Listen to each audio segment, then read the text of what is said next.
پاکستان کے تمام مکاتب فکر کے علماء مشائخ کا، جنہوں نے اس کی بھرپور مذمت کی، اور ہم سب اس دہشت گردی اور انتہا پسندی کے معاملے میں ایک ہیں، اور کسی کو یہ حق نہیں دے سکتے کہ وہ دین اسلام کے نام پر یا اپنی خواہشات کے نام پر بے گناہ لوگوں کا قتل کرے۔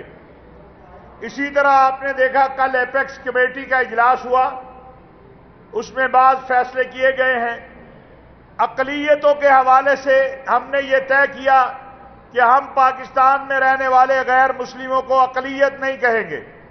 پاکستان میں رہنے والے غیر مسلم ہمارے پاکستانی بھائی ہیں، ہم انہیں غیر مسلم پاکستانی کہیں گے، اور ان کے وہ حقوق جو شریعت نے ان کے لیے مقرر کیے، جو پاکستان کے آئین اور دستور نے مقرر کیے، انہیں ملنے چاہیے۔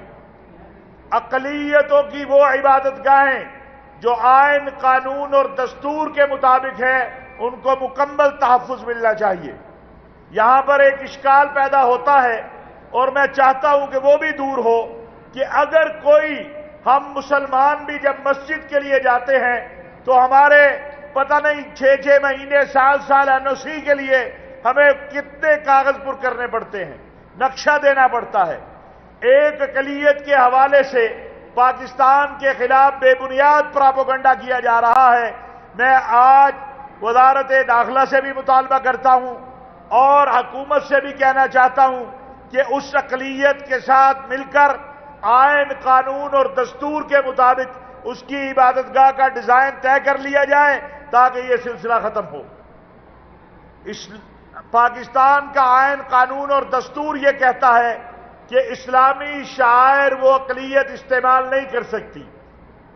وہ غیر مسلم جو منکرین ختم نبوت ہیں، وہ اسلامی شعائر استعمال نہیں کر سکتے۔ لہذا اگر وہ اپنی عبادت گاہ بنانا چاہتے ہیں تو وہ اس پہ لکھے، اپنی جماعت کا نام لکھے، اور بغیر اسلامی شعائر کے اپنی عبادت گاہ بنائیں۔ اس کے لیے وزارت داخلہ جو ہے ان کے ساتھ یہ معاملہ طے کرے، تاکہ یہ جو ملک کی بدنامی ہے، باہر دنیا کو تو نہیں معلوم ہے کہ حالات کیا ہیں، اور یہ بھی ایک سوال ہے کہ وہ عبادت گاہ بن کیسے جاتی ہے جب ہمیں مسجد بنانے کے لیے پتہ نہیں کتنے پاپڑ بیلنے پڑتے ہیں، کتنی جگہ سے این او سی لینا پڑتا ہے، تو ان کی مسجد پہلے بنا دے، ان کی عبادت گاہ پہلے بنا دی جاتی ہے اور پھر گرانے پہ چلے جاتے ہیں۔ تو بنتی کیسے ہے جو گرانے کے لیے؟ پہلے آپ اس کو قانون اور آئین کے مطابق بنائیں تاکہ اس کو گرانے کی ضرورت نہ پڑے۔ اقلیتوں کا تحفظ کرنا یہ ریاست کی بھی ذمہ داری ہے اور مسلمانوں کی بھی ذمہ داری ہے۔ تیسرا مسئلہ جو بہت اہم ہے وہ ہے پاکستان میں رہنے والے غیر قانونی جو غیر پاکستانی ہیں ان کی واپسی کا۔ یہ ایک بہت اہم مسئلہ ہے۔ میں گزارش کروں گا کہ پاکستان اور افغانستان کا امن ایک ہے۔ ہم افغانستان کے امن کو پاکستان کا امن سمجھتے ہیں اور پاکستان کے امن کو افغانستان کا امن سمجھتے ہیں۔ اگر کسی نے بالفرض کوئی پاکستانی ہے اور اس نے افغانستان میں دہشت گردی کی ہے تو ہم افغان حکومت کے ساتھ ہیں، اس کو سزا دیں، آپ اس کو آپ لٹکائیں، اس کی معلومات ہمارے اداروں سے شیئر کریں تاکہ اس کو ہمارے جو قانون نافذ کرنے والے ادارے ہیں اس کو دیکھ سکیں۔ لیکن اگر کوئی افغانستان سے آگے پاکستان میں دہشت گردی کرتا ہے یا کوئی افغانی پاکستان میں دہشت گردی میں ملوث ہے تو اس کا علاج بھی ہونا چاہیے۔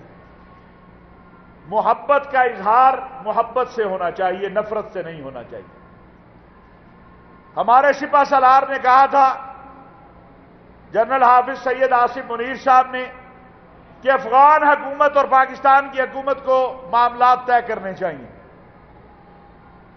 دہشت گردی ایک ناسور ہے، اس خطے کے امن کو تباہ کرنے، پاکستان افغانستان کے تعلقات کو خراب کرنے، اس خطے کے لوگوں کو مشکل حالات میں ڈالنے کے لیے ہندوستان اور اس خطے کے دشمن اپنا کردار ادا کر رہے ہیں۔ ان حالات میں ہم افغان حکومت عبوری حکومت سے بھی یہ امید رکھتے ہیں اور ان سے بھی یہ گزارش کرتے ہیں کہ معاملات کو بہتر انداز میں حل کرنا چاہیے۔ یہ میرا وطن ہے پاکستان، یہ افغان میرے بھائی ہیں۔